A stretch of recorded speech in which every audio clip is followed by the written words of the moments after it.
मित्रांनो, आजकाल आर-टी-ओ जसं ऑनलाईन दंड टाकतात, त्याचप्रमाणे सायबर फ्रॉड पण खूप जास्त झालेले आहेत आणि जसे तुम्हाला आर-टी-ओचा ऑफिशियली मेसेज येतो ना, त्याचप्रमाणे सेम मेसेज वगैरे येतो आणि जर तुम्ही त्या लिंकवरती क्लिक केलं ना, तर तुमचं डेटा लीक होण्याचे चान्सेस असतात किंवा मोबाईल पण हॅक होऊ शकतो. तर याच्यासाठी तुम्हाला ऑफिशियल जरी दंड पडला असेल, तरी पण तो व्हेरिफाय कसा करायचा आणि त्याच्यानंतर तो पे कसा करायचा, मी तुम्हाला आज व्हिडिओमध्ये दाखवतो. इथे जर पाहिलं ना, तर आपल्या गाडीला ओव्हर स्पीडिंगचं चलन आलेलं आहे आपल्याला. इथे चलन number Maharashtra traffic police E चलन नंबर आणि फाईन अमाउंट किती आहे?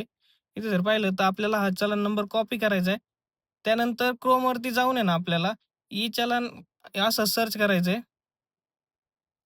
ई चलन महाराष्ट्र. 2 वेबसाईट आहे मित्रांनो. ई चलन महाराष्ट्रासाठी एक आहे आणि गव्हर्नमेंट परिवहनची जी वेबसाईट आहे ना त्याच्यावरती. तुम्ही दोन्हीवरती व्हेरिफाय करू शकता.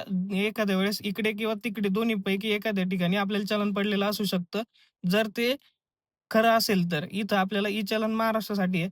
तुम्ही व्हेइकल नंबर आणि त्याचे last 4 digit of chassis number किंवा इंजिन नंबरने पण व्हेरिफाय करून तिथे चलन आलंय की नाही हे चेक करू शकता आणि चलन नंबर असेल तर डायरेक्टली आपण चलन नंबरवरती क्लिक करून इथे जो चलन नंबर कॉपी केलाय तो पेस्ट करायचा आहे आणि इथे व्हेरिफाय करून सबमिट केलं ना, तर आपल्याला इथे लगेच दिसतंय ₹2000 आपल्याला चलन आहे आणि इथे पी-डी-एफ जर पाहिली तर इमेज वगैरे आपल्याला सगळं शो होतं.